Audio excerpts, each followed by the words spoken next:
Great. Again, thank you so much for having me. Hello, everyone. Just glad to be here. Good day to you. Hope that everyone's feeling well. It's a pleasure of mine to share on healthy relationships. That's something that has always been very important to me, and I know it is to you as well. So I hope today will be a resource for you to gain something of value today. So relationships are very, very important. And I heard someone quote say that a person can be described by their relationships.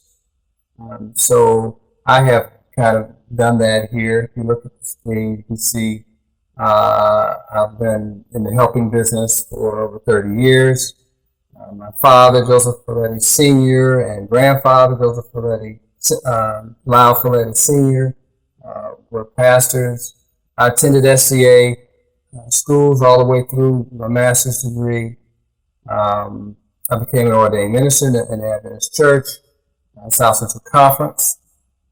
I was a dormitory dean and counselor at Open University.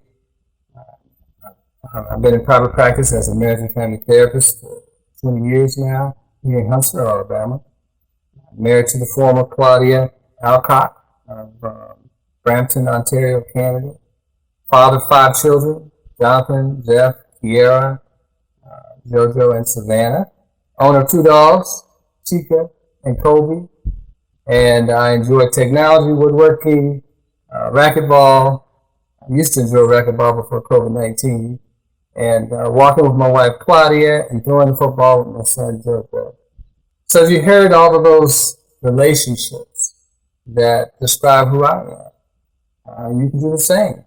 You look at all your relationships and they describe who you are. So relationships are very important to who we are. And maintaining healthy relationships is critical for all of us because all of us have the potential of actually having unhealthy relationships. So what is a healthy relationship? Well, healthy relationships are based on trust, mutual respect, honesty, support, etc. Healthy relationships bring a smile to your face, give you positive feelings on a regular basis. Healthy relationships produce positive hormones in your body, endorphins, and serotonin, oxytocin, dopamine, estrogen, progesterone for women, and testosterone for men. So healthy relationships produce good feelings. But in order to maintain healthy relationships, you have to respect relationship rules. Relationships have rules, you know. Some of the rules of relationships is kindness, honesty, loyalty, dependability, hospitality, attention, carefulness, respect, support, love, and reciprocity. There's many, many more characteristics or rules of relationships, but these are really important for you to keep in mind because if you don't maintain these rules, then your relationship will go the other direction. And we call that other direction toxic relationships. And toxic relationships are quite similar to healthy relationships. They're similar in that they're opposites of healthy relationships.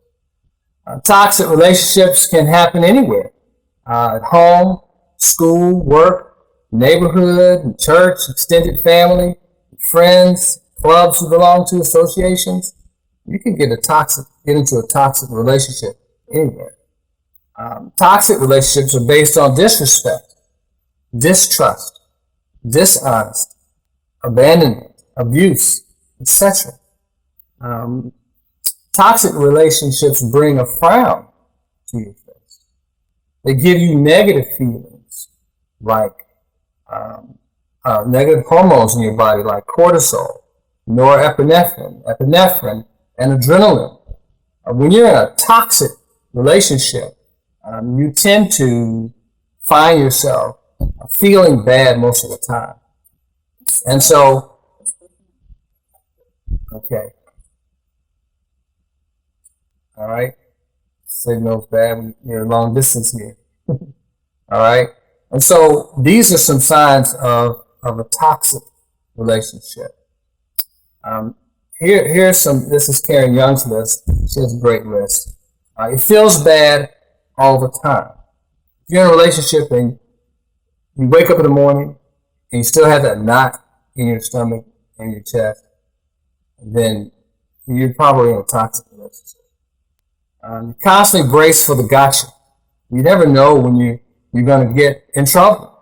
A question can be a setup for an argument or an accusation. You avoid saying what you need because there's just no point.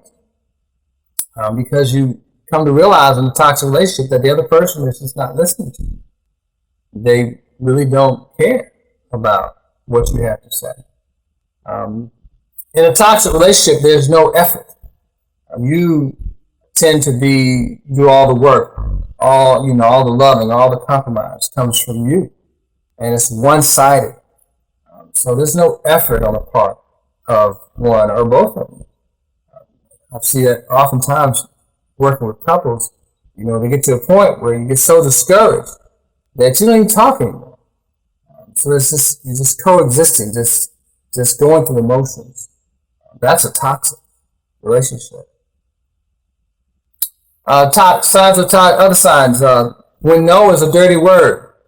So oftentimes when you say no, like when you say no to a child, a toddler, that toddler will often scream and holler, throw themselves on the floor, and show that they don't like that no. And unfortunately, those toddlers grow up and become adults. And when they are told no as adults, they throw a temper tantrum. And so saying no to them is very difficult. In a healthy relationship, you should be able to say no. And the other person should know that you're going to come through at some point for them. And so toxic relationships don't like the word no. There's always a scorecard in toxic relationships. And so one is always one-upping the other. Let me show you how wrong you are. There's lots of competition and everything's a debate. You got to prove everything by, call your friend, call somebody and tell me it. Aren't they wrong? I mean, that's kind of the relationship, scorecard relationship when it's toxic. There's always a who's winning, who's losing. There's a battle, and you're on your own.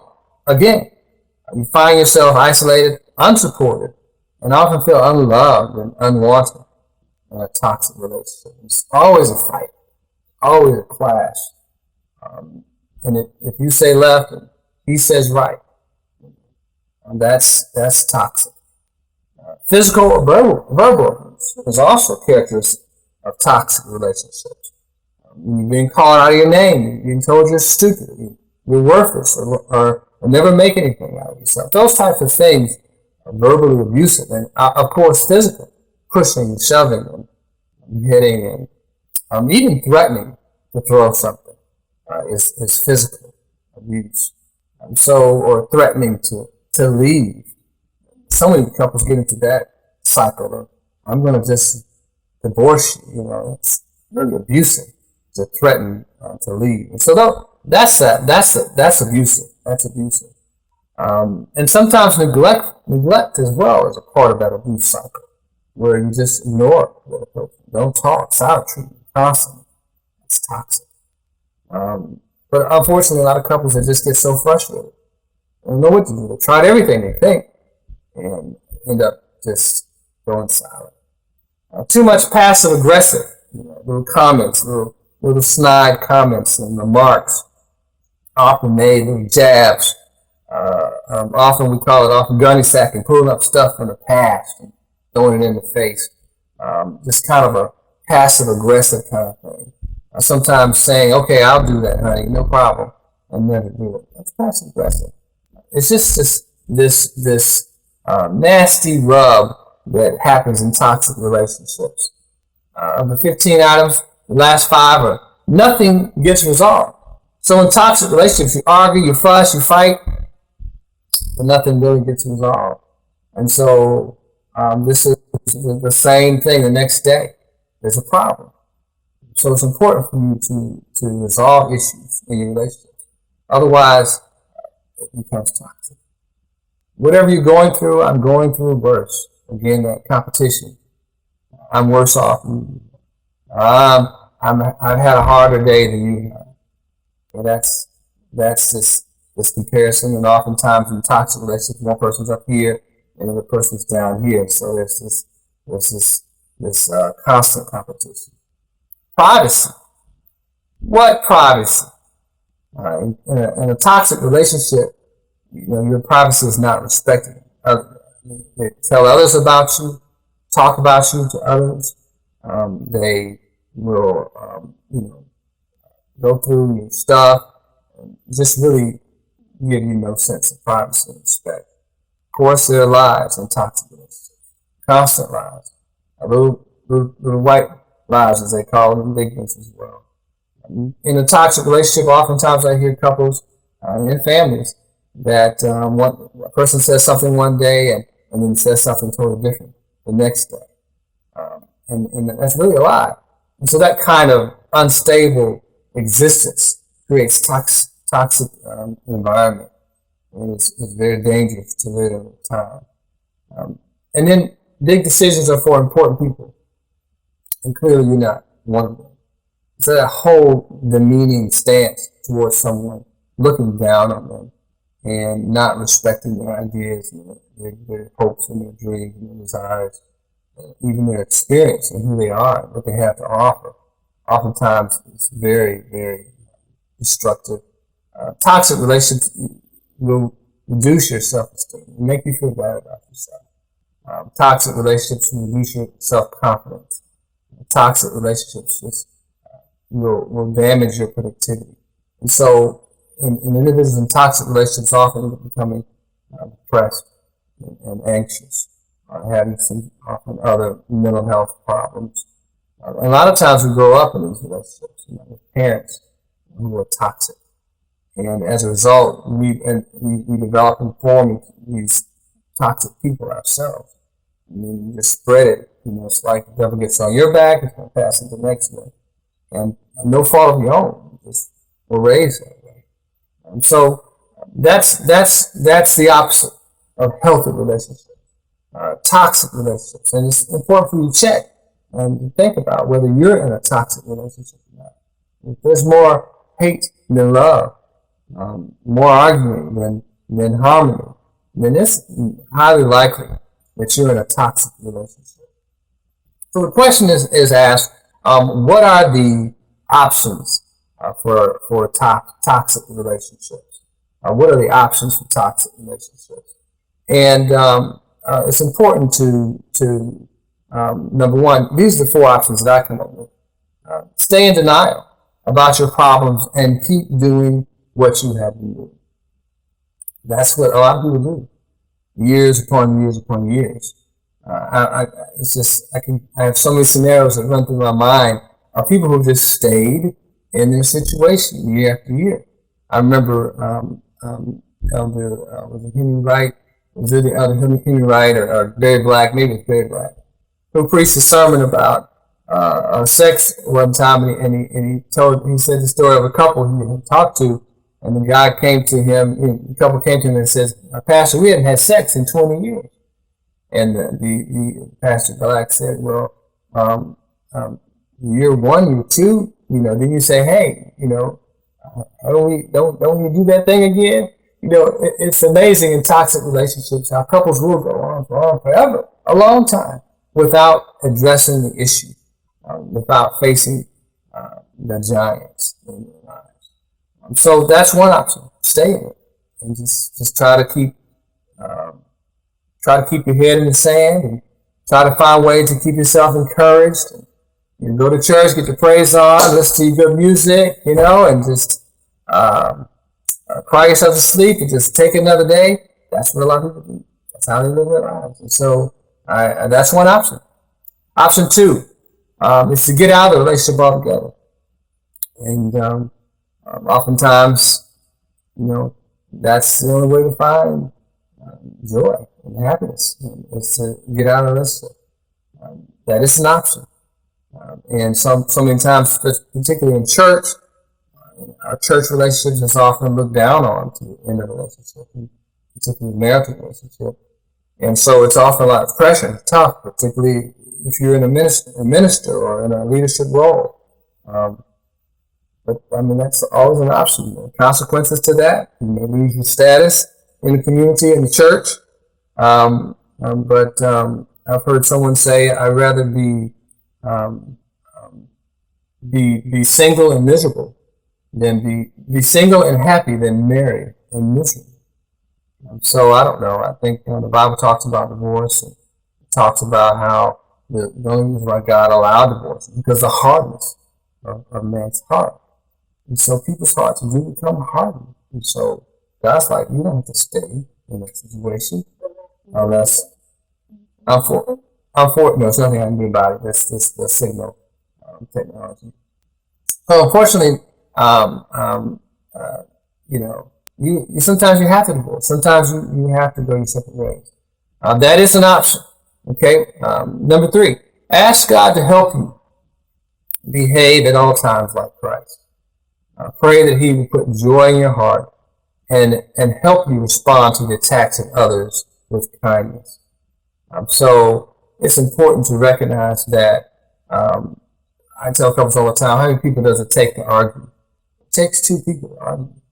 And oftentimes, we're pointing the finger at our partner or our family member, and we're just as bad. We're doing just as bad behavior as them. We're raising our voice, we're cursing, we're going silent, giving them silent treatment.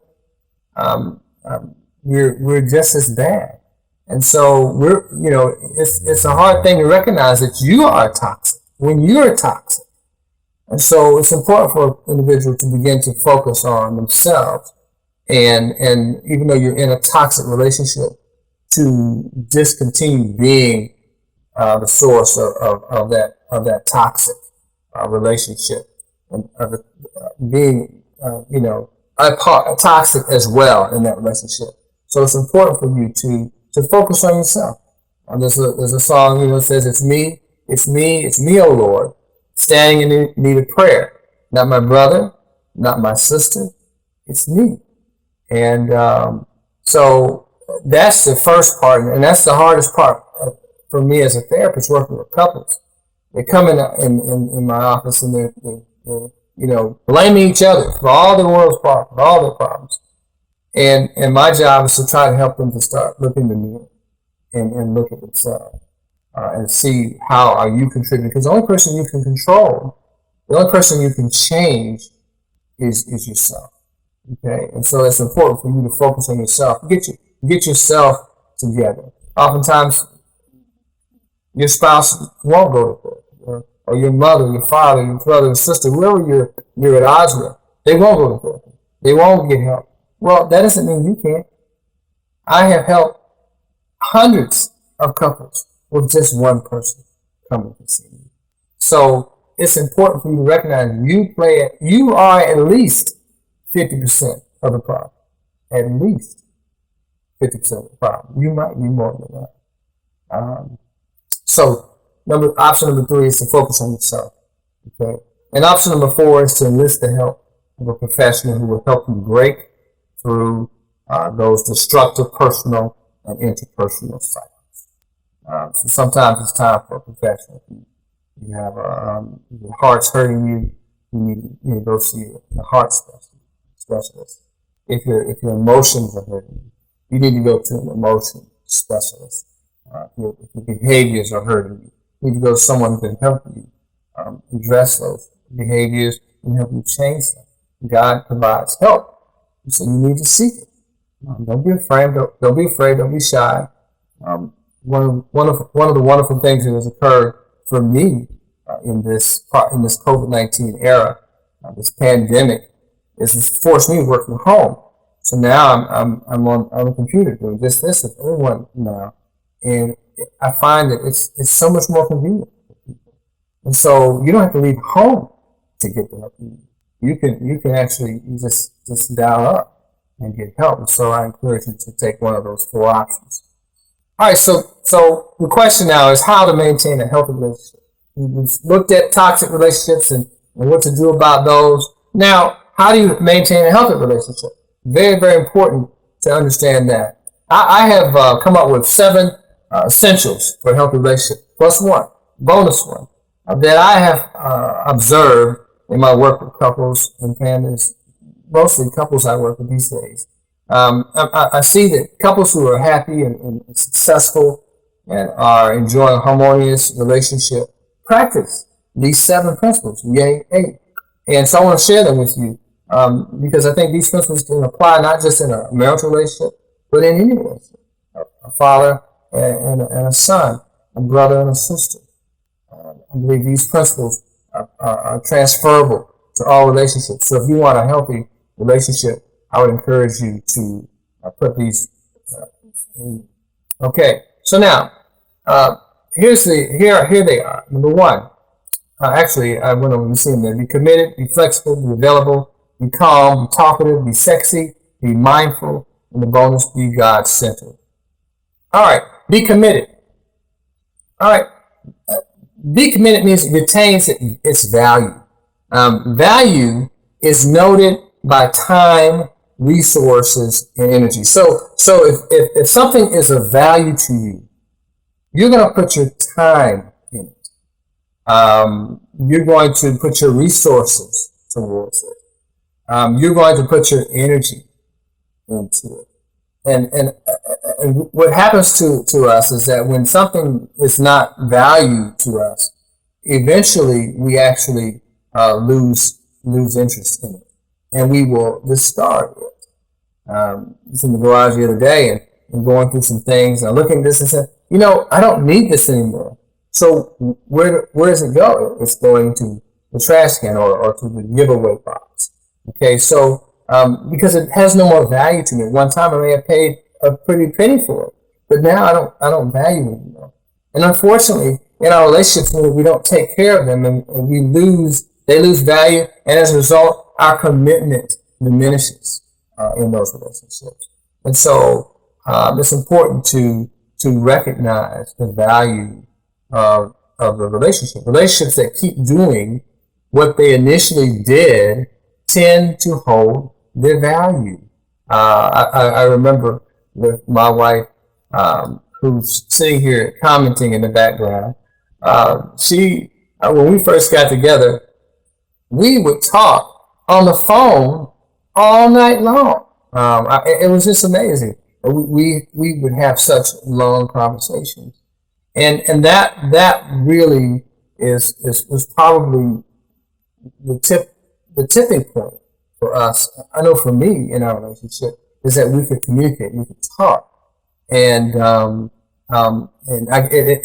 we talked our way into getting married in 4 weeks, y'all. Okay, so it's been 20 years now, coming up in a few days, and God has been good. But what we have continued to do in our marriage is talk, and so that was the value of our relationship, and it's important that we continue that. If you want your relationship to be meaningful, you have to remember what you used to do and keep doing it. I talked to a couple this week, and they said they used to go and explore things and do things together all the time. And after about 14, 15 years of marriage, 2 or 3 kids, all that stuff just disappears. Life happens, work piles up on you, and the pressure, stress, school, go back to school, try to get a degree.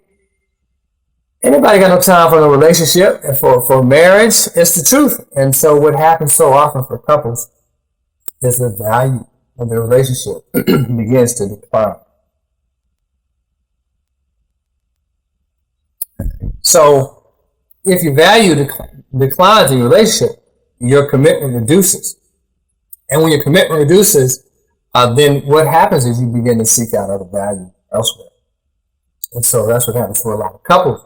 End up having affairs because the things they used to do don't do anymore, so now they find somebody else to do it with. And so it's important to maintain the value. Companionship is the central value in most marital relationships. So it is companionship that drives relationships. That's why we got together, because we wanted to be together. I want to be with you for the rest of my life. I enjoy this so much. Okay? But if you don't take care of your relationship, you will lose your companionship. And if you lose your companionship, you're threatening the loss of your relationship. So being committed means your relationship is going to maintain and retain its value. Okay? I actually looked at financial. Okay, so the second principle, the second habit that you must develop, the second secret. That's what I call it in my book. This is a mindset: 7 secrets to keeping the passion alive in your marriage. So the second secret, the second habit is to be flexible. All right. So healthy relationships are flexible. They endure over time. So I have a picture there of silver and gold, and as you see, you can always trade silver and gold, and pretty much maintains its value over time. Some vehicles, I remember hearing that BMW tends to retain its value, and so it doesn't lose so much value as you drive off the lot as some of the other vehicles do. And so a part of maintaining value is you being flexible in your relationship. Flexibility, being flexible, you absorb the disappointments, hurts, and changes through life. I thought about also the tire. Used to be, wheel was made out of wood, metal, all kinds of material. You look back in history. But one thing that has not changed now, when rubber came into existence, now wheels are made out of air-filled rubber. Why? Because now the wheel, the tire, is absorbing the shock of the bumps and the potholes instead of the people riding the vehicle. Okay, and so this is relationships that are malleable and moldable and bendable, are flexible, tend to endure over time, because as life happens, some of your best friends, you think back to your childhood, your good friendships you've had that you don't have anymore. It's interesting, through life, you go through seasons, and your good friend may not call you. They're going through something. Might be a year or two. And so you may, if you're not flexible, you just wrote them off. I'm done with them. But they're just going through something. True friendship will come back, Hey, I just think about you. How you doing? What's going on? And in time, those relationships will come back together. But that's being flexible. You make adjustments as necessary. In a relationship with someone, sometimes they need space. Okay, you make adjustments. Give them space. Sometimes they want closeness. Sometimes they make mistakes. Disappointment. I probably shouldn't say this, but I'm going to say it anyway. I think that, my wife said don't, I think that so many couples divorce when they don't need to, because of things that happen. It's true. Sometimes couples need to divorce. I'm not going to be here to say that, but so many people divorce like over an affair when they don't have to. Lots of couples survive affairs, and so it's a terrible thing. But the result of split family and all the reverberations of that through the rest of your life, and through your children's lives, your church life, everywhere, man, that can be forgiven. I see it all the time, so I help couples do that. And so you learn to be flexible and you work through those hard bumps and jabs in life experience. So that's why I encourage you. You got to be flexible. To be flexible is to be unselfish. Okay, sometimes we have to put the other above ourselves for a period of time. It's important that it's reciprocal, of course, but that's essential for a relationship to be healthy and to last. Um, in being flexible, you're able to see a need and meet it. You see a need and you meet it. If you see your brother's hungry, you feed him, you know. And so flexible relationships, you see what's going on with your friend, your child, your spouse, your parent, your boss, your coworker, your teammate, whatever relationship you're talking about dealing with, and you see a need and you do your best to try to meet that need, even if it's going out of your way. And so that's a part of being flexible. And a healthy relationships, flexible is listening. Oftentimes, we get so stuck on our point of view, what we think, and I'm really not open to listening, hearing what the other person thinks, feels. That's not flexible. That's inflexible. You got to open up and relax. And let this thing flow. Stop trying to be so controlling. You might gain something by opening up and listening to your spouse. You're both intelligent people, and so you need to hear what your spouse is saying. So it takes flexibility to listen. You know, I remember as a kid, teenager. I got teenagers now, so I remember as a teen, and I'm experiencing it now, that it's hard to tell a teen anything. They know everything. They're very inflexible, and so life has a way of beating you down and making you more flexible as you begin to realize it's not all about you. God is huge. He's in charge and he's taking care of things, and I can trust him. And so that's important. So flexible endures over time. So that's the second secret to healthy building, healthy maintaining healthy relationship. Third, be available. So healthy relationships. If you're going to keep a healthy relationship healthy, you've got to be available. So you got to be committed to it. You got to be flexible, but you got to also be available. I see couples all the time who find themselves in a situation where one lives on the West Coast, the other lives on the East Coast, or one works at night, one works in the daytime, and they never see each other. Man, that's a recipe for disaster.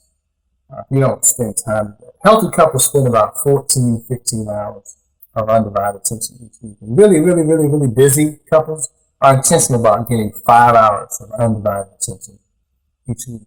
And so a healthy relationship is you must spend time. You got to call your parents. If you're adult, if you want to stay in a relationship with them, you got to call them. You got to call your kids. You have to go to your neighbor and knock on their door and say, "Hey, how you doing? What's going on?" You have to take time for relationships. And each relationship has a purpose. Okay, so each relationship has a purpose, and so in order for the relationship to remain healthy, you must spend time fulfilling the purpose of that relationship. Consistently serving the purpose of the relationship. That's being available.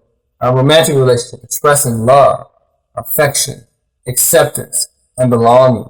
That's what you expect in a romantic relationship. You're going to tell me you love me.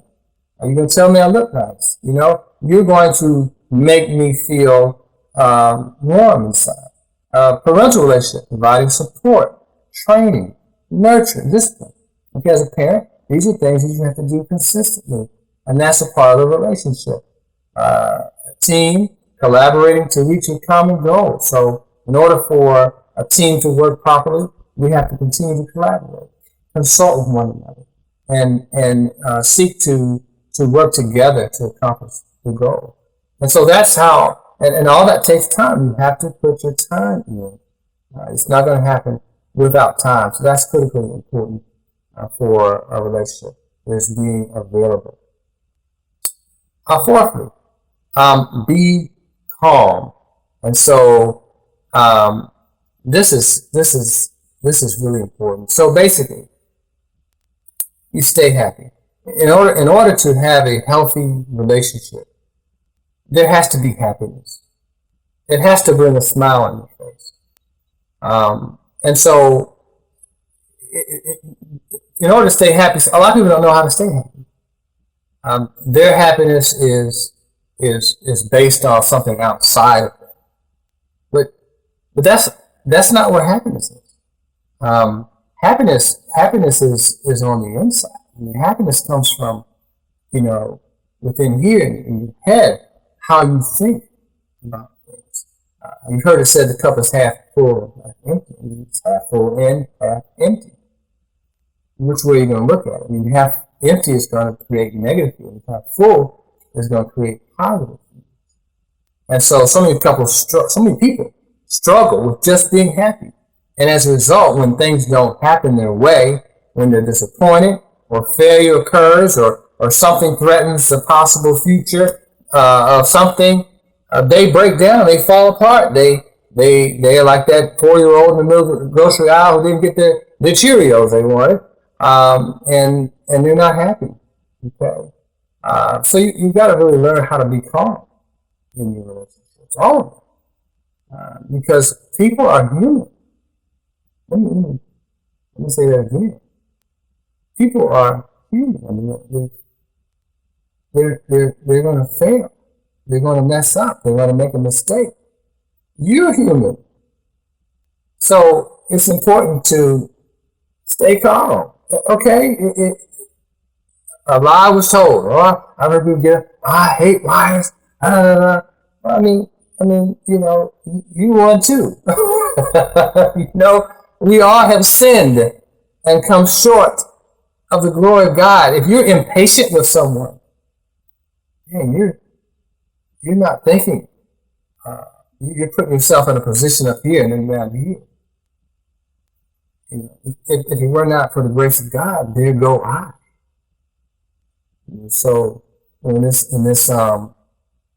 age we live in, I'm thankful for the revolution, the revolt against racism and white supremacy. I'm thankful for it because it really is bad when you set up certain standards that are just going to create chaos. And this is what we do. We set up standards that are going to create chaos because it's not flexible enough. It doesn't take in who the other person is. And so our worldviews are so narrow that when things don't go according to what we see and how we see it, we get upset. So I take time on this one because this is a big one. Because when you don't stay calm, you drive the other person away. Nobody wants to be with someone who's always upset and who's cussing them out and always having a mood and lips all poked out. Who want to be with that person? Okay. And so learning how to control your emotions is critical to maintaining a healthy relationship.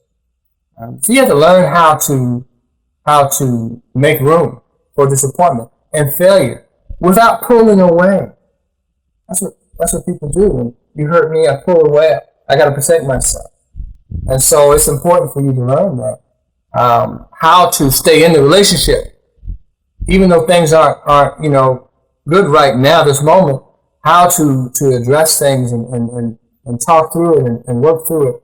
But we're together. Sometimes I encourage couples to make sure that they create a safe space in their communication with each other. And so a safe space is I can say anything, and I'm not going to get repercussions for it. But that's not going to happen if one or both of you and don't know how to control your emotions. And so many couples are ridden with conflict, and the emotions is all over the place. And so that's toxic and not healthy. So learn how to face conflict, face disappointment, face hurt without while staying calm. Find the bright side of things. That's so important. It's not just all bad. Don't catastrophize and it's just terrible. The world's about to end. No. No. We're just going through a bump in the road right now. This is something we'll get through. This too will pass. You got to talk to yourself. How to stay calm. If I can get on the airplane, and you're like, okay. Here we go.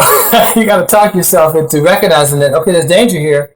But you know what? It's more dangerous to get into a car than just to an airplane, statistically.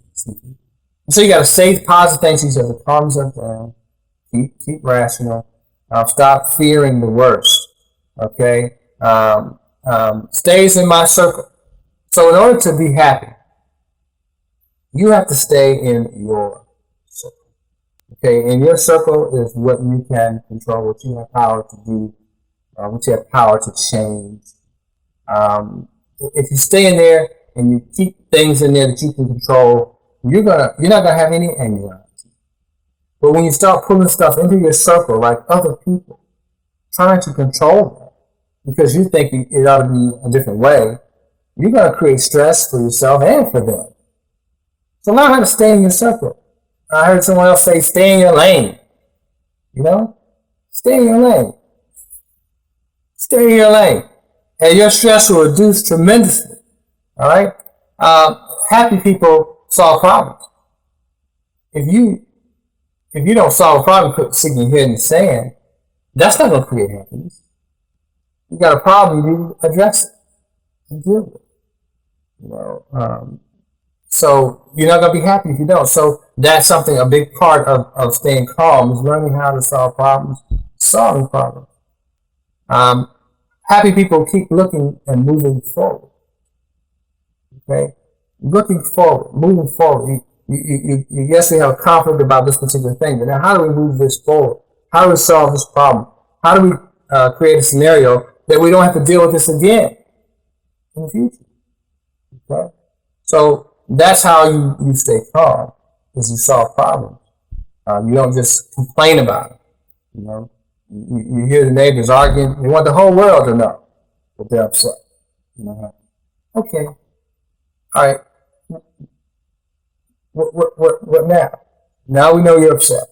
I know how bad I hurt you. Now what? Well, happy people learn how to keep looking forward and moving forward. Okay? You're not stuck in the past. Okay? You can't move forward with an unresolved problem. Okay? So you got to solve problems. Express negative emotions without doing harm. How can I say I'm upset, hurt, you made me angry? I always say, made me. Can somebody make you feel some kind of way? Because I'm responsible for my feelings. And if I don't have control over my feelings and my emotions, then I'm helpless and I'm dependent on you. So that's what we have in our relationship. That's why we often leave instead of really addressing relationship problems, because we feel like the other person is responsible for my misery. But second marriages are twice as likely to divorce the first marriage. And the reason is because I took my miserable self from this relationship into the next one. So really, learning to address my issues, learning how to be happy is so important to create a happy relationship. Express negative emotions without doing harm. Okay? Don't call names. Don't insinuate they're stupid. Watch your eye contact, your facial expressions, and what you're communicating with your body language. You could be doing someone harm because you're so upset. So upset. Help us, Jesus. So some of us, when we get upset, we just get downright childish. And so, you gotta learn to stay calm and cool and collected. And then you also, okay, you had a bad day, you got upset, things didn't go out like you wanted to. Well, get over it quickly. How long are you gonna not talk to each other? People keep saying I hadn't talked to my mother in a year. Well, why not? She, da da da da da da. Okay. All right, get over it. Yeah, your mother might be toxic. Well, you have to then um, arrange the relationship in a way where your expectations are, you know how your mother is. And so you have to maintain that relationship a certain way. But you don't have to just cut it off. I mean, come on, Mother's Day? You know? So, recover quickly. Don't linger on it. All right? And I'm lingering on it. All right. Next one, be talkative. It's a dialogue, not a monologue. Okay? And so talkative, in order to maintain healthy relationships, you have to have conversations. You ought to be able to talk about anything at any time. I know that's not always easy, but you know, if you want a healthy relationship, to maintain a healthy relationship, you are creating an environment. I can come to you, and I can tell you anything, and you're open, you receive it, and you allow for that safe space to have those conversations. Healthy relationships practice active and reflective listening. So what I hear you saying is that's active listening. Okay, really. I'm interested in what you have to say. It's also giving your personal response and giving your opinion and feelings about the situation and having a dialogue. So many times conversations are monologues. One person's always talking, kind of like a politician. It's always trying to shape the narrative. It's hard to hear someone else sometimes. That's one thing that my wife and I, we argued for years and years and years and years. And I had to God helped me to come to the realization that I didn't love her because I was arguing. And at that time, 10 years in, I began to listen to my wife, and boy, that made a big difference. It's amazing. Men tend to not listen, and if women deliver it a certain way, it's over. I'm not going to see anything you're saying because of your tone. Well, I mean, everybody don't have it like that. So you really have to learn to be flexible enough to work with people's tone so that you can hear what they're trying to communicate. And everybody's got different cultures. And oftentimes some cultures are pretty high strung and some are real laid back and cool. And so because you're laid back and cool, I feel like you don't care. Because you don't, nothing ruffles your feathers. Because you're always excited and always high pitched and loud. I feel like you're arguing, fighting. And I've heard many people say, couples are getting I'm not mad. Well, why are you raising your voice? Well, I'm from New Jersey. So it's important. It's important for you to practice active and reflective listening, and to stay in the conversation. It's important to practice effective problem solving. And there's a method to solving problems. It's important to have a large list of discussion topics. I help couples to write out a list. What are you talking about? We're talking about popular entertainment, sports, weather, religion, church, Bible. We talk about politics. We talk about animals. We talk about fashion, design. You get the point. You should have a long list of topics in any relationship, because what is a relationship without conversation? I mean, it's not a relationship.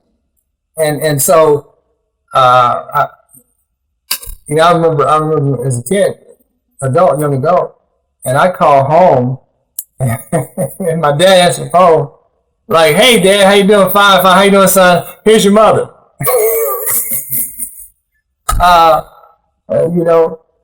God had to take my mother out of the picture. So my father could not meet the relationship. So that's the way it goes sometimes. And so you can't have a relationship without conversation. You got to talk.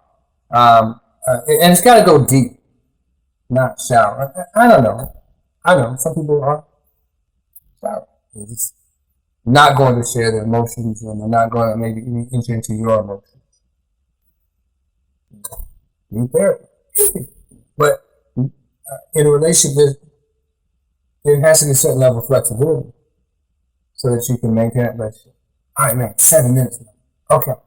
All right. Be talkative, makes emotional deposits. You are important to me.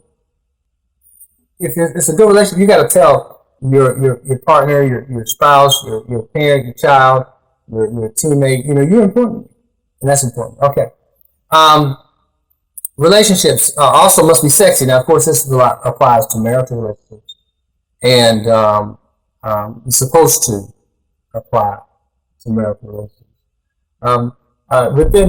Within the context of your relationship, you should regularly give each other mutually satisfying touches. Okay? In a relationship, you should touch one another. I know some families touch more than others. Some cultures touch more than others.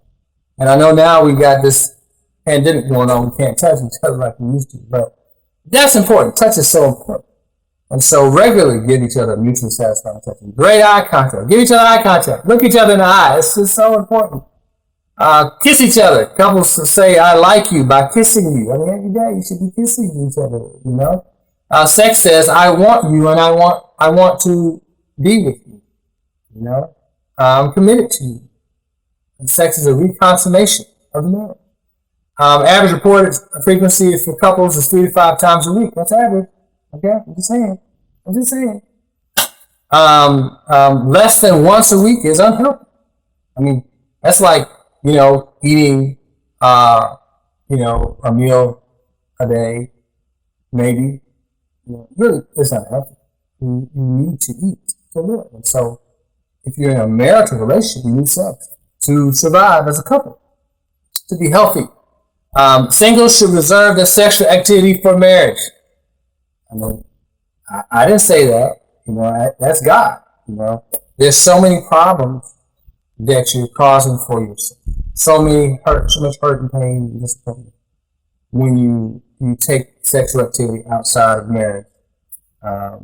So that's that. All right. So show desire daily. All right. Be mindful. This is the 7th. It remembers. Okay. So when you are in a relationship, you have to be mindful of that relationship. You have to remember it. You can't just go on autopilot and expect it to just happen. And unfortunately, that's what we end up doing in our relationships. We just go on autopilot. But it doesn't work like that. You must make a point to say, I see you and I need you. Healthy relationships check in to see how you're doing. It's intentional about giving the amount of tasks, tokens, time, touch, and talk that is desired. So couples, everybody's got different primary love language. Okay? So you give your spouse or your loved one, your child, you give them what they're looking for. They don't care about all the toys and gifts. They just want to spend time with you. They just want to talk. All right? And then also, being mindful means staying present. So often we get into the future. We worry about tomorrow. Well, if you worry about tomorrow, you can't enjoy today. And we also can get stuck in the past. And if you're stuck in the past, you can't enjoy today. So the 7th is secret of healthy, maintaining healthy relationships is be mindful. All right, last one is be God-centered. All right, so this is the moral, responsible, humble. I don't know. I found that the couples who have God in their lives, man, it's almost impossible. I mean, some bad stuff can happen. I mean, really bad stuff. And they stay together. I mean, it's amazing. This is toxic indeed, but because God is in there. Man, God is amazing how He can help you through stuff. And so I encourage couples, to make God the center of the relationship because He helps you. So seek to develop your spiritual nature. Be reflective, responsive, and righteous in thinking morally.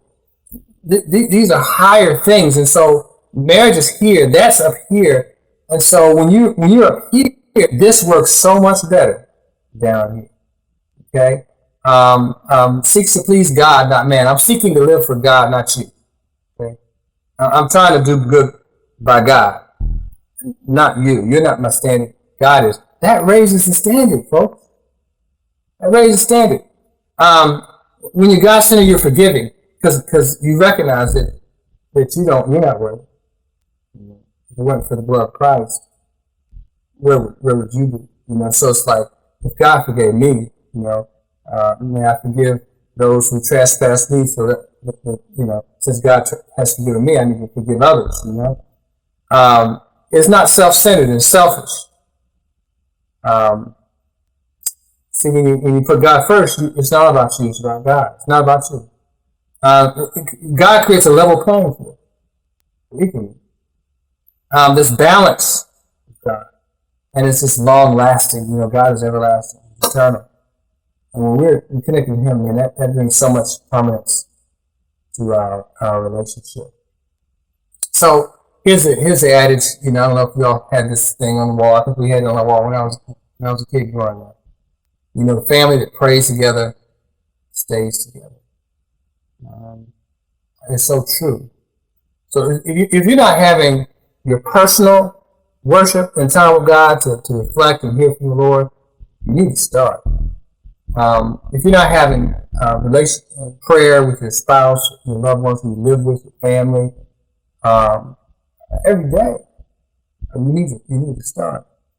Because the enemy, man, has so many different ways to sneak in there and cause havoc and cause separation and division. And so we got to pray, folks. We got to pray. And so I would encourage you to make sure that you put that secret in place. Well, that's my presentation. I hope you guys have enjoyed it and gotten something out of it. I just want to open up the floor for questions. Be sure that you go and download a free copy of my Sizzle Mindset Blueprint Workbook. So if you want to get a copy, go to sizzlemindset.com and you can get a copy of that yourself to use as a workbook form. So it actually gives you some exercises that you can do to improve your marital relationship. Basically here for that. And of course, there's a copy of this presentation if you like it on my website. So if you go to lifestyletherapycoach.com, you'll see on there how to maintain healthy relationships on the menu. Just click it, and you'll see this presentation there. If you'd like to get a copy of it there, it has indeed been my pleasure to be here with you guys. And again, I guess the floor is now open for questions. Thank you, Joseph. That was immense. I'm already looking back over those 8 pointers, 7 plus the bonus, and already thinking about how we can be intentional in implementing those. Guys, as we're going to go into a question and answer, I've already put in the group chat, but I'll mention it again. If you have a question, you can do one of 2 things. Place it in the chat if you just want to type it. You can do that anonymously, just post it to me privately or post it to the group.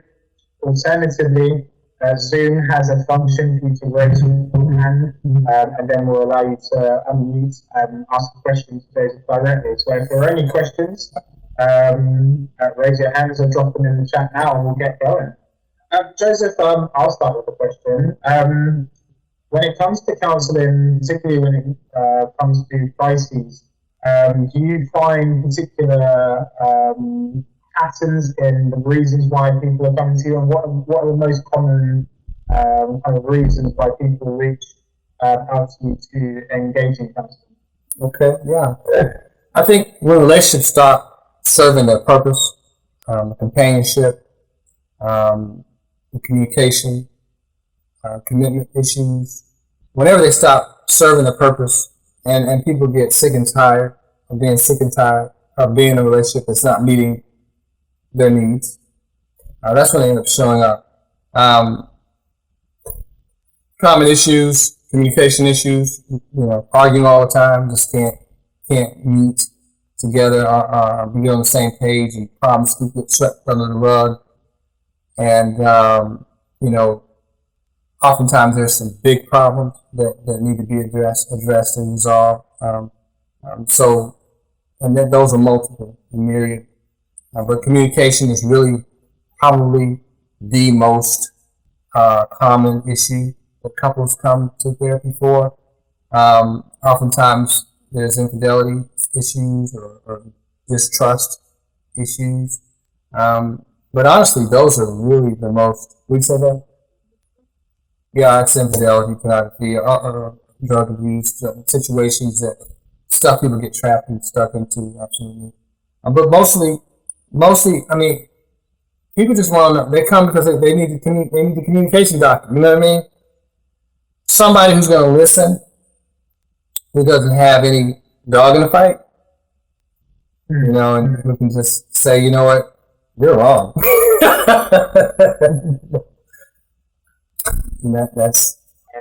And I'm an equal opportunity person. I'm going to tell both of you when I think you're wrong. So there you go.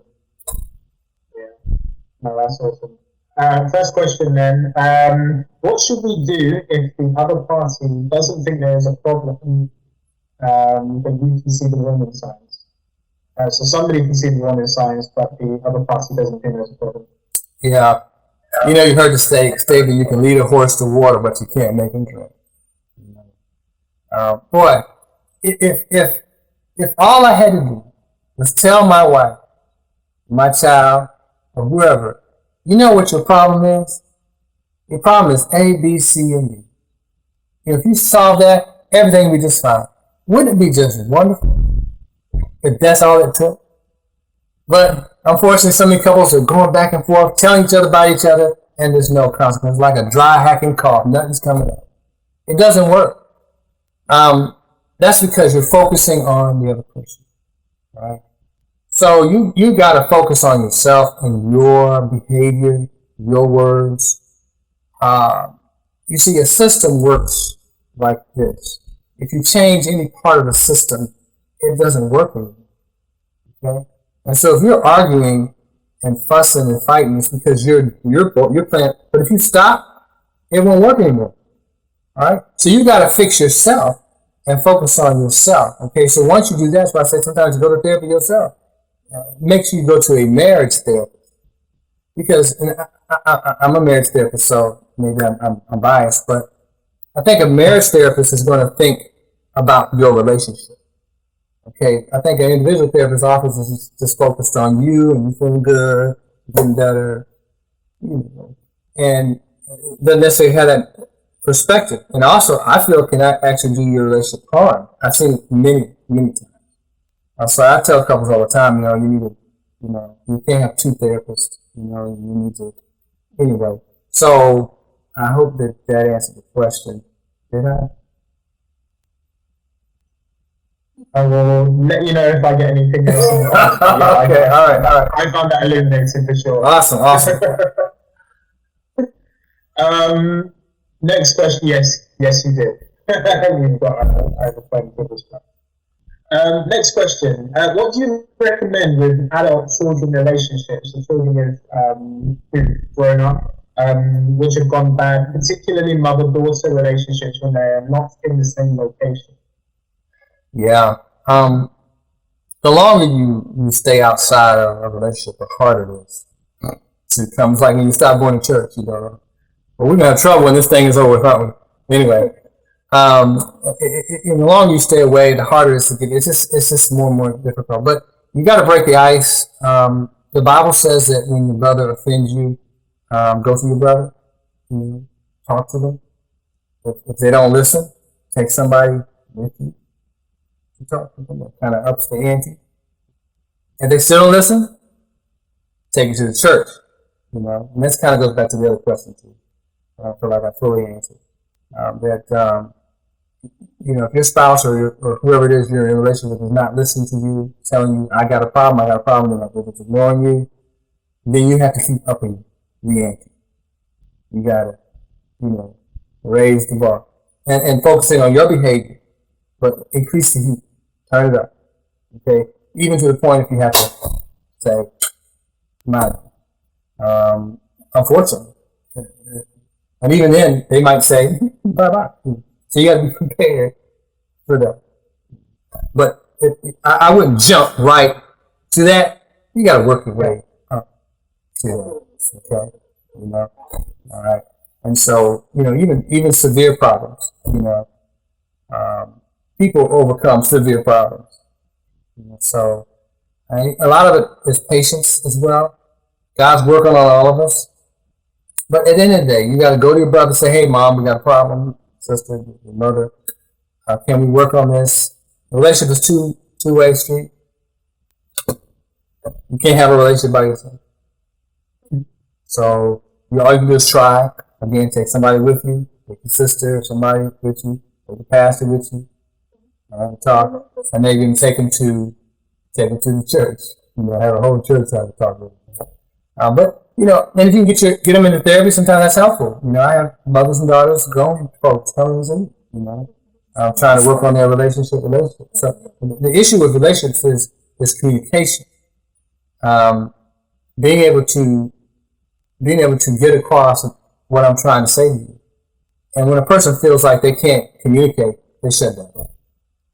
So maybe your mother feels like she can't talk to you. And maybe you feel like you can't talk to your mother. And that's why sometimes you need a third party to kind of help be a mediator and help you with it. Well, I appreciate that.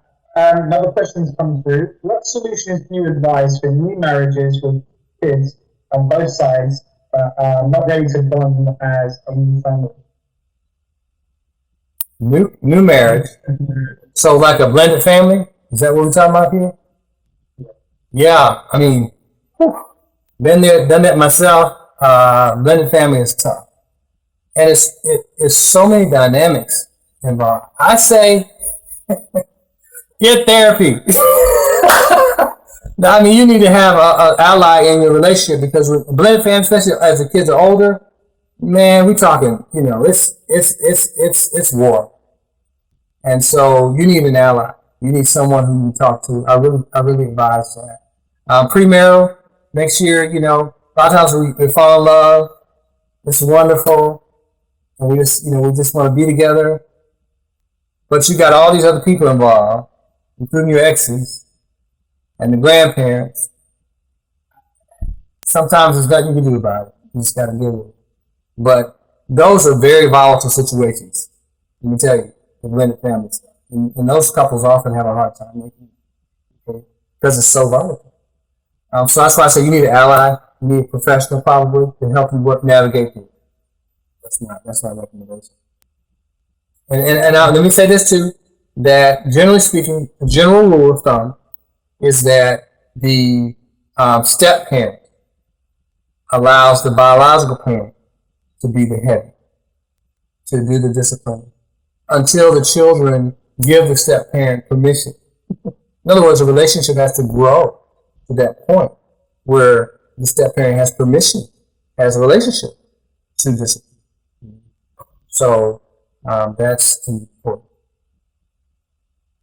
Yeah, that really resonated with me. I think I've seen circumstances like that where it becomes too presumptive from the outset, where that trust hasn't been developed. So yeah, I appreciate that. I think it was well received by the group as well.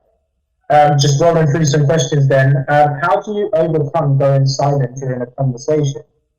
This person mentioned that they go silent because they're trying to work out what the real issue is. They just don't know how to get that across sometimes. I've experienced that occasionally in conversations I've had as well. So that's a really interesting question to explore. How do you overcome going silent during a conversation? Right. Well, I encourage, people in relationships. Communication is tough. It's hard sometimes to say exactly how you feel. And oftentimes, if I feel a certain way about you, you really don't want to hear it. That's the truth. And so, silence comes when you're frustrated and you can't seem to get your point across. And so I think it's important for couples in any relationship to acknowledge the the barrier, acknowledge the blockage, acknowledge the sign. I see your God sign. And now we moved away from the content of whatever we were dealing and addressing before. And we're now addressing our emotions. It's important to create a safe space for emotional conversations in a relationship. And so couples who have not figured that out really shut down, and it's hard to do. And again, I hate to be a therapist and keep saying this, but you may need therapy, to talk through and work through these things. Because dealing with emotions and trying to understand, what I do as a therapist, I'm listening. And I'm trying to hear what you're trying to say. Unfortunately, in our relationships, our spouses, our children, our parents, our co-workers, they're not listening to hear what you're trying to say. They are busy thinking about what they want to say. And so it's almost like, talking to the picture on the wall. So that's why getting a third party in there sometimes is really essential. Some couples have maybe written it down. They tried to write it. I don't know about texting, folks, but writing it and trying to communicate with, I'm trying to get it. But really, there's some basic skills in listening that need to be developed in order for that blockade to be. Appreciate that. That's a question I'll solve for background because I want to look at it from the other perspective. Just to highlight another question, assuming this is kind of premarital counseling we're referring to, so when is a good time to start marriage counseling, and should it stop after a wedding? Okay. I encourage premarital counseling before you get engaged, before you set a date, for sure.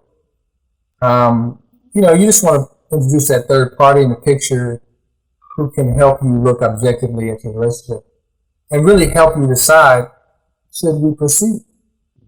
I have a test I give my premarital couples, and it's been doing it for 30 years, and married couples too, the same test, and it just asks a few different questions, but it analyzes your relationship to see where you agree and where you disagree.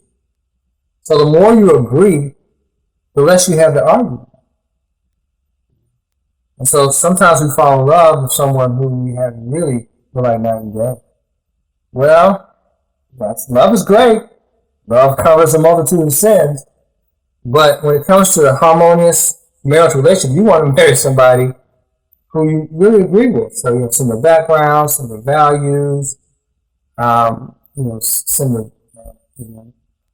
hopes and dreams. It just helps. It helps. In the cultures, I read an article the other day about age. That couples who are closer in age, when they get older, are happy. So, I believe it. The more we have in common, and that's why when you're marrying outside your faith, it's going to be possible. So, I encourage you to get counseling before you make that commitment. And if you have, still go ahead and get it. And obviously, counseling is needed, particularly when we don't have the skills we need to communicate and work through problems. And so if you're doing fine before you get married, you've done that processing, and you're fine, check in every now and then, go to a marriage retreat, but if you got the skills, you should be okay. But if you got a problem and you got issues, and maybe it needs to extend past the marriage date. Thanks for that. Another question, how long should we date before thinking, is this relationship going somewhere, or are they wasting one another's time? Yeah. Well, I must be a promoter for this guy and his book. Neil Clark Warren, the guy who developed eHarmony, he wrote a book called 2 Dates or Less. I don't know how many copies I have promoted, but I just love the book because his principle is you should know in 2 dates or less whether there's a future in this relationship. And if you do that, you're not wasting a lot of time and energy. spending in relationships. Man, I can't tell you all the couples I've seen who've been married for 8 years. I mean, been together, dating for 8 years, 7 years, 12 years. Really? And 2 dates or less. All right. So to me, those long engagements, long time dating, even living together, moving in, let's try it out. It's all an evidence of when you're not sure. What's the word I'm looking for? Ambivalence. You're ambivalent. Who wants to be in an ambivalent relationship? And what message are you sending when you say, let's move in together, let's have sex, but I really don't want to marry you? And what message are you sending? You're really not good enough for marriage, but you're good enough for sex. But that can't last very long. That's to have a strong foundation. So it's important for the two of you to build a strong foundation and to have a strong foundation. So you should be able to, in 2 dates or less, according to that book and that author, to qualify this relationship.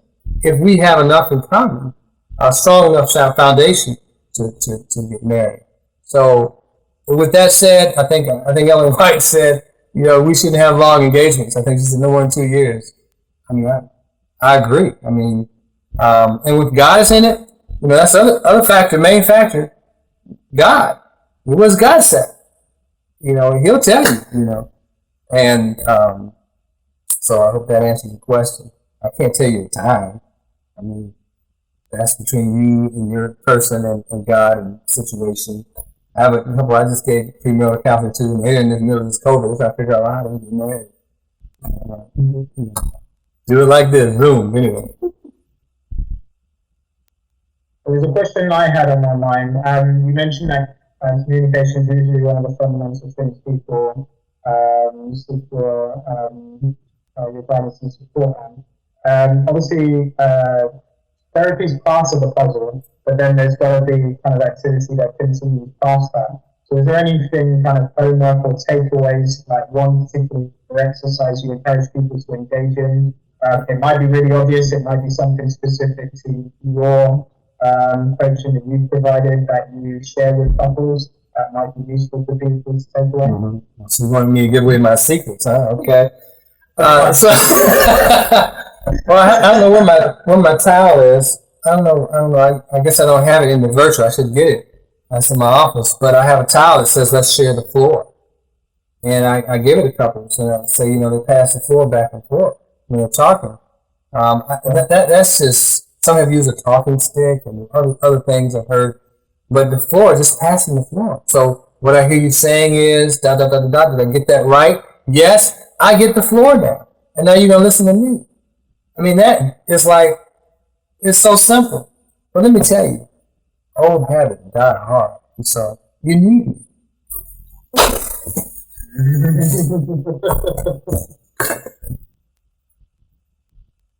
It's all part of the 360 experience. There it is. All right, one more question coming through. We've got, what do you think is the best age range, or I'm just reading the rest of the question, I assume an age gap of dating someone to lead to marriage? For example, no older or younger than 7 years. So what's the right or appropriate age gap, I guess?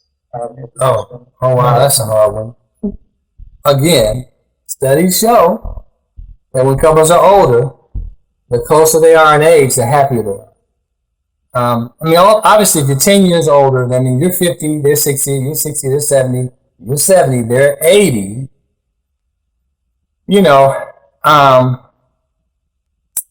Physically, and just, yeah. So, personally, I'd say 4 years, 5 is pushing it. That's just my personal opinion. There's no science in that. I say the best is like 2 years difference. Same age is great. And, everybody's different maturation level. Women tend to be more mature than men. But there's a problem with age. Oftentimes there's a power struggle when there's an age difference, particularly when a woman's older than a man. Well, it can work just fine. Okay, you just asked. So, I'm Ah, telling you, I think the closer we have, the more in common we have. We're the same generation. We listen to some of the music. You know, that's just critical. just to piggyback off that, that was a question that came from one of our guests. Is it easier to forego that gap if you're dating at a younger age or an older age? So navigating that gap, and assuming they're both adults, obviously. If you're both young adults, say 25 and 20, is it easier to kind of bridge that gap at that age dating than it would be at 30 to 35? Just basing that off the research you were sharing. Well, first of all, Or is it something that will rear its head later down the line anyway? yeah, let me just. You can't, you know. Can you help who you fall in love with? You know, it's hard once you fall in love with someone to. Well, you're too much older than me, or whatever. I don't know. That's a tough one. You really gotta let the Lord kind of lead you in that. But I mean, if you're 18 and one's 18, one's 28, 28 and 38, probably not so bad, right? 38, 48. I guess above 28, 20, 28, 30, it's not so bad. I mean, I've seen couples 20 years away. That's rough. Hey, uh, can you help who you fall in love with? So yeah, I hope that helps. I don't know. I guess the older you are, the less the age is a big deal. But the older you are, as you go along, the more the age is a big deal. Right. So entering in is not so much of an issue, but it can progress to become an issue later on. Because if your spouse is that much older, you're going to be pretty much taking care of it. I mean, and you're not going to, a lot of part of you, what you need is not going to be met. But I mean, that's love. I mean, it can happen with the same age. That can happen. Cool. I'm going to try and whiz through any more questions that are coming through. Guys, if you have any questions, drop it in the group or raise your hand. I am looking out to see if anyone's raised their hand. I don't think they have so far, but tell me if I've missed you. Meanwhile, a question that's come through: how do you deal with a group relationship where some individuals undermine / disrespect each other? Yeah. Groups are an interesting animal because everybody has to kind of conform to certain standards in order for a group to stay together. And so, if the standards in the group have changed and you don't feel comfortable with them, you got to get another group. I mean, because you're not going to change. I mean, you can always say, hey, hey, I think we need to stop. Look at this whole situation with this protest, against all Black Lives Matter thing, and it was just amazing to see how many light-skinned brothers and sisters are on the front of the line. But the reality is that there are a lot of other light-skinned brothers and sisters who don't agree, and so now there's a lot of conflict I'm watching happening because certain people are saying no more, we're not going to participate in this mentality anymore. But then you got, Uncle JoJo, who is, a card carrying, redneck, so you're in this group. So it's a family. And how do you deal with it? It's hard. I mean, you try. Again, you can lead a horse to water, but you can't make him drink. You can't make someone believe the way you believe. Ultimately, I believe God always provides for you people who are going to nurture you and love you. And so sometimes we have to distance ourselves from some people because we don't agree and go where we are in agreement for our own sanity, emotional health, and spiritual health. So all you can do is try, get on the same page with people, but you don't have to be a part of that group. Sounds like manage your expectations. Yeah. Cool. Next question. How do you handle friends that are always attracted or even spinning through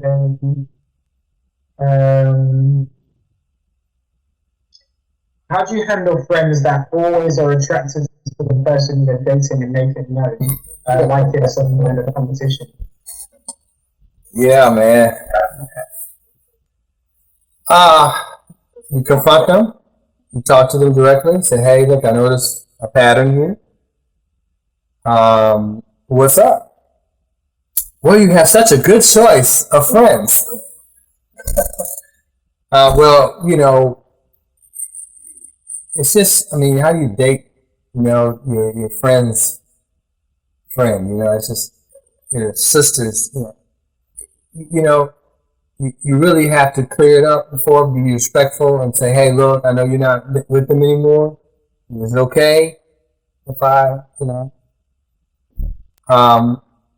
but you got to do that. If you just go ahead and go behind the back, it's going to come out, So you need to come straight. And if they say no, whew, that's rough, huh? But, I mean, how many relationships have ended over this kind of stuff? So, yeah, you got to be respectful. And if your friend is not being respectful, they're not your friend. And then think about it. If they get married and you got to go to the wedding and this is awkward at that point. So maybe we need to go our separate ways over this.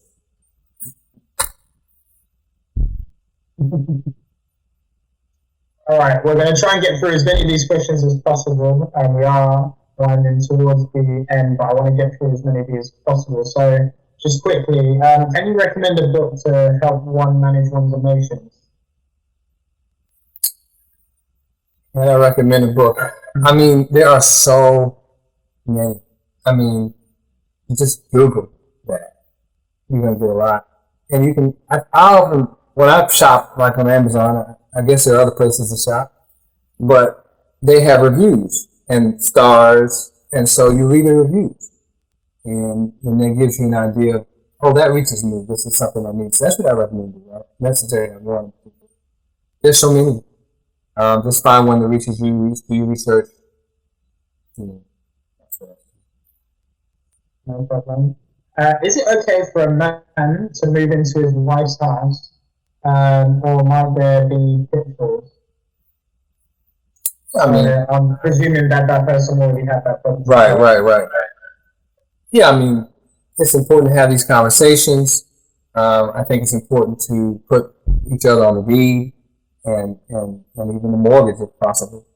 I think that's just important. I see a lot of couples who've been together 10, 15 years and still didn't take care of that little matter.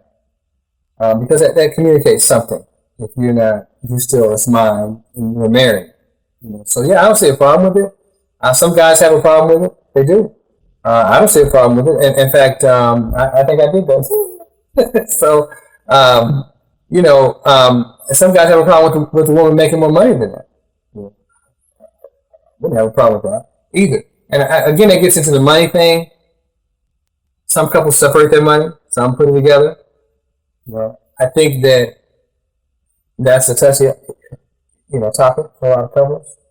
I encourage couples to put their money together, but you got to work it out the best way that works for you.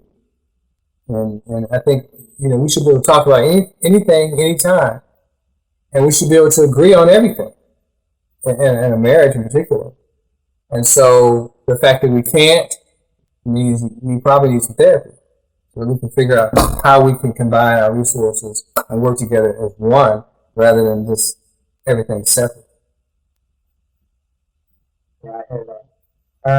Moving quickly on, what are your thoughts around marriage outside your own religion or faith? Yeah, don't do it. I mean, the Bible says, "Be ye not unequally yoked." It's pretty clear. You're asking for trouble. But again, can't help who you fall in love with, right? It's Romeo and Juliet, how that worked out. But it's just going to be a point of contention. And, it's always best to marry somebody who agrees with you about, Sabbath, eating pork, and all this, it just, if you can avoid it at all costs, I'd marry someone of your same faith. A lot of times people who marry people who aren't, of a faith at all. That's just an accident waiting on. Okay, so you generally discourage it. If you were to kind of lean towards somebody who's in another faith or somebody who's not affiliated with a faith, what have you found in your experience as a marriage counselor has worked out best for people? Well, if you're in the same, you're both Christians, okay, that's going to be a little better than, if one's behind, Buddhist, it's Christian, a Muslim. I mean, it's just too much difference there.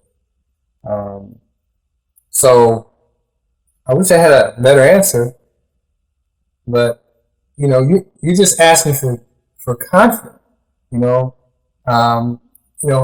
lots of even white and black. I mean, dark and light in our culture, in our world today. Obviously, that's hopefully that's changing, but for many people, they've had to suffer because of that, from their family and community, and because that difference is so significant. Hopefully, one day it's like a big deal. But so the more we have in common, the better it is. And you can survive, you can be happy in different faiths, different. I'm not saying you can't. God can help you. A lot of people get along just fine. Just cook 2 pots. But if you ask advice is, marry within your faith. And that helps everyone. A couple more questions coming through. If the woman wants to keep her last name in marriage, what's your counseling advice? Yeah. I kind of think a lot of them say, "Oh, I don't have a problem with that. It's all right." Who's to say that they don't mean what they say? But I think that when kids start coming in, it's our tradition during this day and age for a woman to take on the last name of a man. And so I think it's good to conform to tradition, because otherwise there's going to be confusion down the road. I don't think it's that significant and that deep of confusion, honestly. But it is one less pain to have to avoid by just going ahead. If you gotta keep on that last name hyphenated. You know what I'm saying? But I don't think that's a big deal. I hope that helps. One of the last questions coming through. What should you feel when you're in your 50s and you meet a man who has a low-paid job and doesn't have any financial status to bring to a relationship? No savings, just wants to move in to your home and bring his things. Be ye not unequally yoked. I think it's best, if you got stuff, to marry somebody who's got stuff. Because what's going to happen is you're not equally yoked, and at some point you may start feeling like you're being used.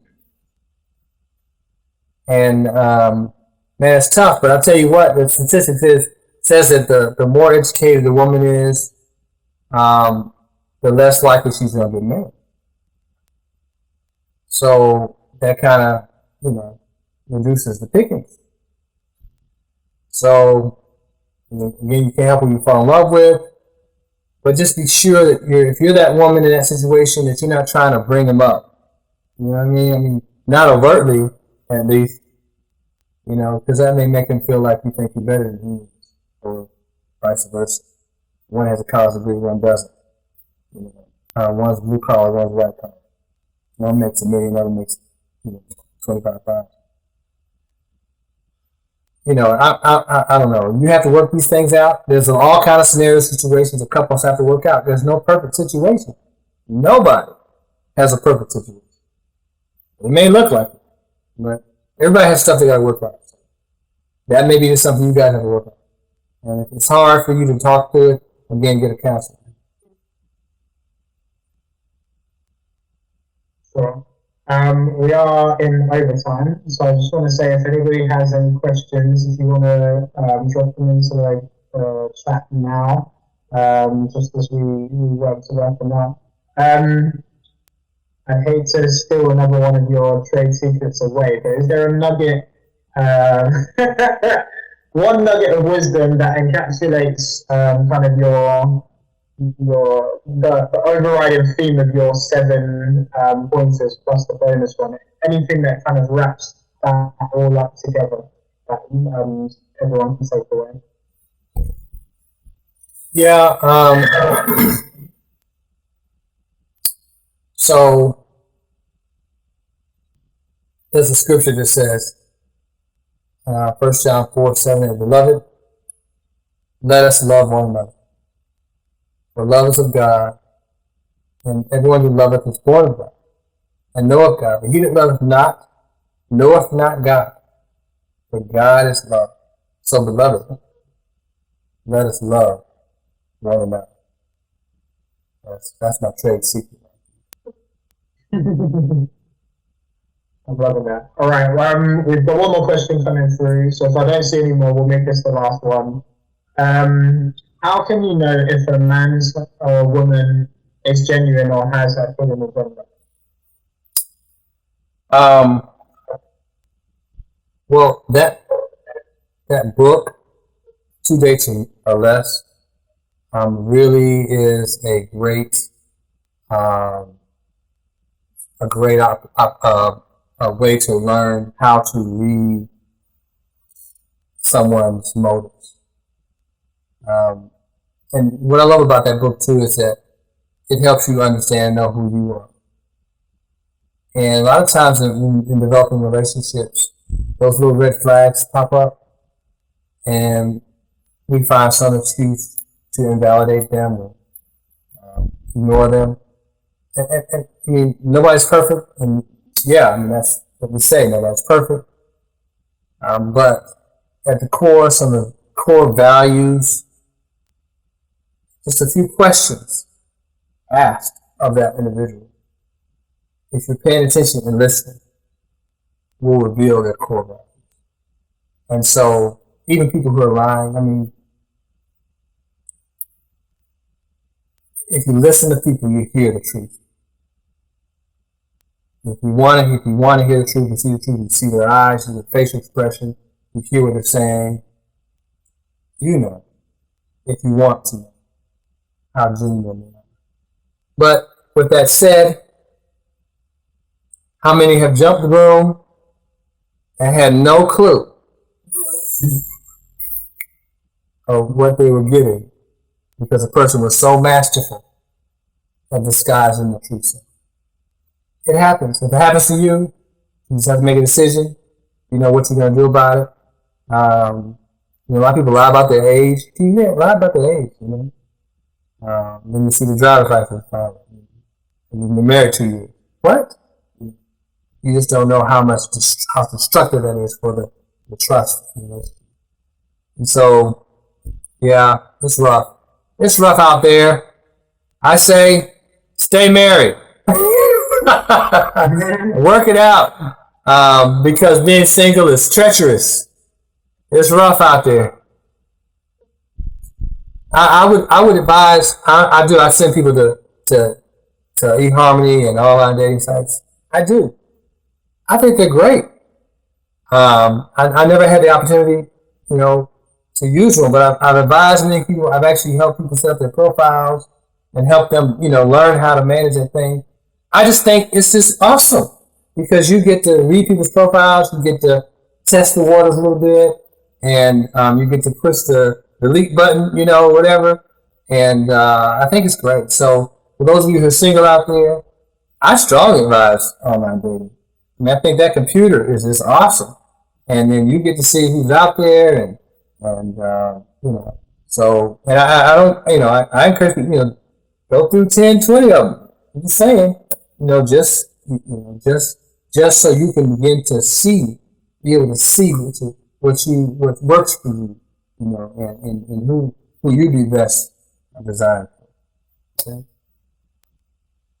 Really appreciate it. Just as we're coming to the end then, I can see your slide there beside you. I'm not seeing it very clearly, and I think everyone's keen to get the link.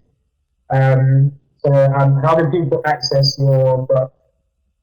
Okay, just go to lifestyletherapycoach.com, and all my stuff is right there. Lifestyletherapycoach.com, and you can, everything. All my stuff is there. You can call me. My number, everything is there. Send me a message. So if that's, and of course, to download a free copy of my workbook, sizzlemindset.com will take you right there. Lovely, appreciate it. That's an awesome point to end. I like that you wrapped everything together using 1 John 4, 7, and 8. I've shared that in the group for everybody to take that away as well. I'm going to have a look at that book about 2 days or less to recommend to my friends.